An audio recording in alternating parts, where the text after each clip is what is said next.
New bandage made from crab shells could help wounds heal faster for about 250 million euro. Dang. That's a lot of money, isn't it? That is a lot of money. Okay, so these crab shells are kind of broken down and recreated into a new format so that they can be placed directly on the body.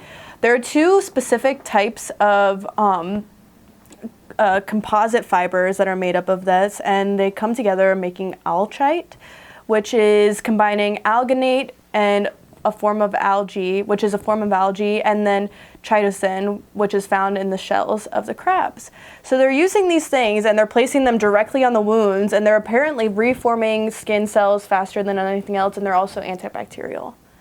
Oh, I need to get myself one of them. I know, it sounds really cool, and the way they look, I don't know if there's a picture, but look it up and it's really cool. It's pretty translucent and kind of looks like a slab of skin. I don't know if you've ever seen the blister band-aids that you can buy at like Walmart that are essentially just a piece of skin that you can just put over your blister and makes life a lot easier. Have you seen this before? I don't wear heels, so I don't have those problems. Yeah, but I feel like, oh, true. Maybe you don't get blisters that often. If you do ever get a blister, I know what to help you out with. Well, I mean, I think it's a good idea. Like, now the question is, how do we get it down so you could buy it at like your nearest Target, right? Like, or like the convenience store.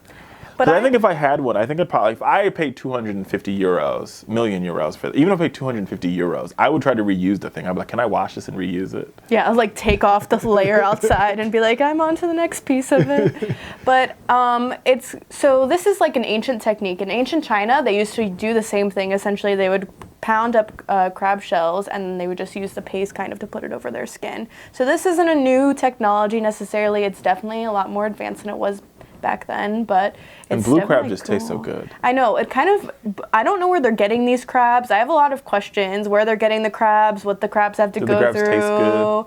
If they're being processed in a way that... They cook them in Old Bay. Old Bay will not feel good in your scab. But it tastes good, especially on crab with butter, melted butter in the crab. Are we in Maryland? Like, where are we? Well, our studio is located on the border of D.C. and Maryland. I always forget that I'm like, oh, I'm in Virginia. Oh, I'm in D.C. Well, there's good blue crabs in Virginia. There's a little place. Yeah, Chesapeake Bay. It has all of the best crabs. Get some blue crabs. I love blue crabs. I have to be in the right mood though for it because it's a lot of work for a little bit of meat. Yeah, and they cut up your fingers and then you smell like crap for the rest of your life. They don't cut my fingers up. You're not doing it right. Then maybe your fingers tips are just harder than mine are. Whatever. Whatever. Okay, well, no matter what, we do need crab band-aids in our life, and hopefully they'll be here soon enough. Crab band-aids, America. Crab band-aids.